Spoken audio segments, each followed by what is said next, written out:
I know of lads at 19 getting 28 wrecks because they live by the code of no snitching.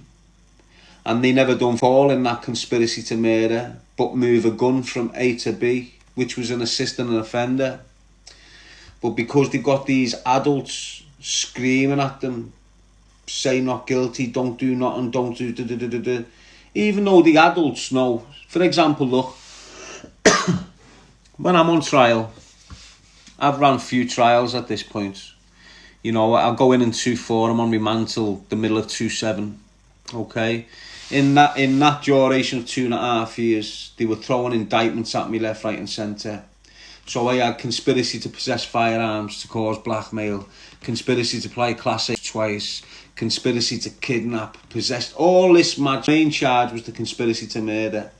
I beat all the other indictments, but because he had the indictments, he had to go to trial continuously for them 2.5 years. I think he had like 4 months rest in the 2.5 years going back and forth to courts. Alright? When I've gone to court, I've ended up in a cell with these gangbangers that are new from Liverpool called the Coulters. And these Coulters were having a little tit for tat with these other kids. So the Coulters were from Kirkdale, one end, and they were having tit for tat with some kids from Scotland Road, the other end. Okay?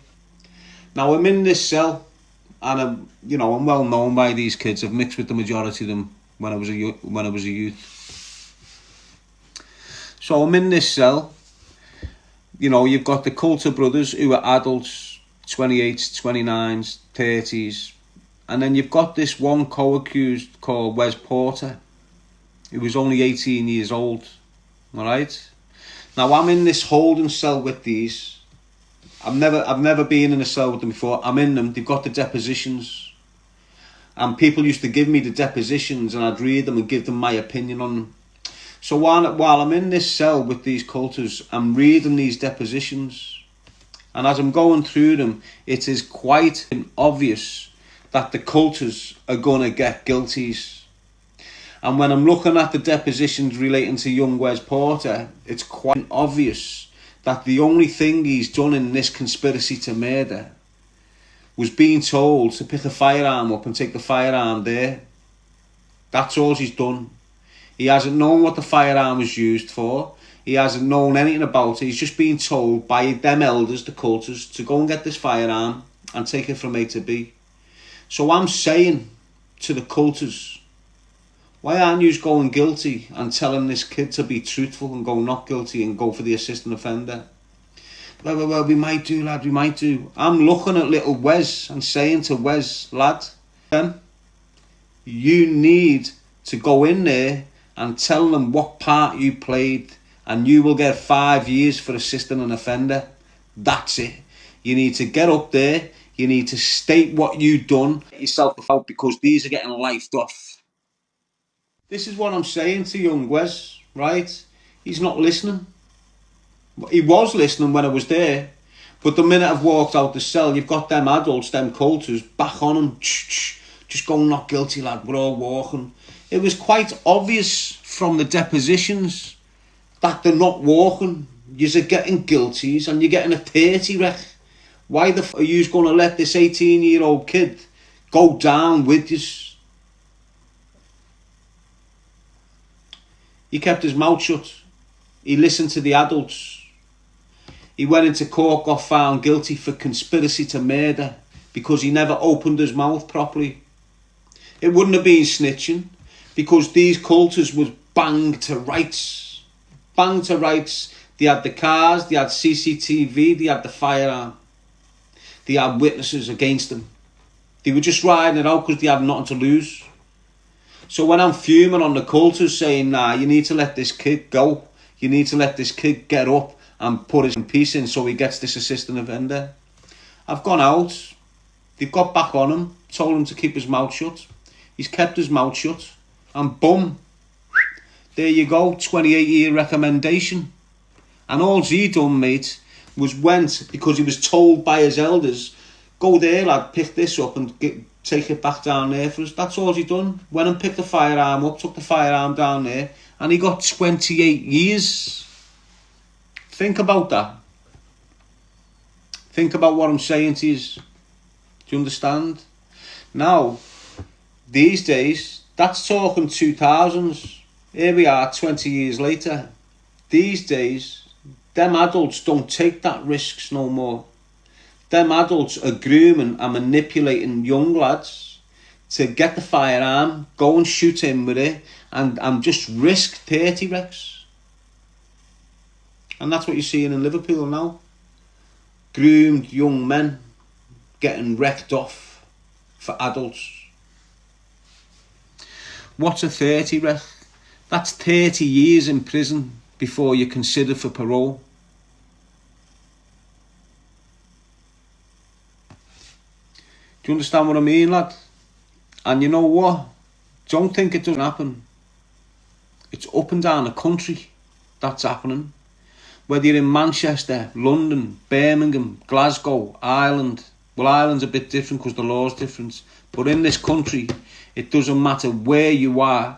If you come off estates like ours, you know of people that have had recommendations, double figures, for gun crime.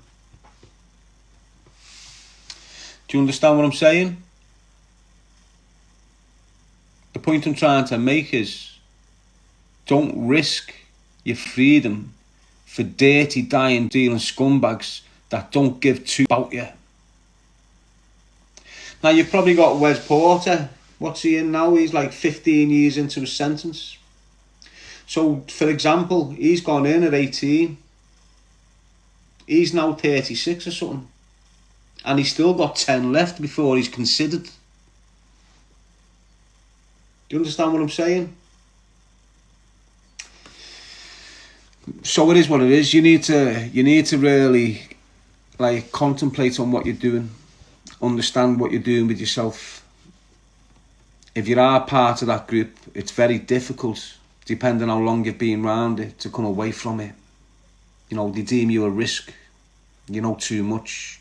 You know where the stashes are. You know he shot him or he stabbed him years ago. You know, you become very, very vulnerable. It's better not even getting involved in it in the first place. If you are currently being used, if you are being sent here, there and everywhere with little parcels or this or that, back off. Come away from it. Yeah, you might get lonely because you're not around that group. You mightn't be seen the same because you're not around that group. But your life and your freedom is not at risk. You can move away. You can keep your bed. You can stop your mum's door going in. You can stop your mum's or your dad's heart being ripped apart because you've been lifed off. You can stop the trauma that comes with that life. You get a lot of trauma. You know, have you seen your mate stabbed to death? Have you seen your mate shot dead? Have you carried your mate while he's bleeding to death? I have. And it leaves you in a mess. Do you understand what I'm saying? And it doesn't affect you when you're young, because you're caught up in it, don't really realise what you're losing. But you know, the minute you're getting lifed off and you're 4 years in, and that group that you were so loyal to no longer contact you, no longer send you postal orders, no longer going round to your ma's to give you a bit of clothes, one of them's banging your bed that you've loved since you've known her, then you realise what you've wasted and how much of a dickhead you've been wasting it. I never had no one like me screaming, opposing that behaviour, standing on a pedestal, putting his life at risk, screaming down at us, them off, they're using you, you're going to end up in prison, your mates are going to end up shot dead, you're going to end up with fall, and you're going to be left very traumatic later on in life. If I would have had someone preaching it to me, it probably would have made me think, because I'm a clever kid. And although I was being used and abused at an early age, I was still clever. And if I would have had someone who'd been there, been through that life, come out the other side, screaming down at me to say, look, it's definitely going to go wrong. You're going to lose mates. People are going to be shot dead. People are going to be lifed off. Your family's going to be destroyed by police activity. I would have switched lanes. It's very hard to do, but you know, it is what it is. Hope you're well, people. Choose a life, not a knife. United Kingdom. This is Darren G preaching to the youth to stay away from crime and all of that comes with it, especially the dealing and the organised crime groups.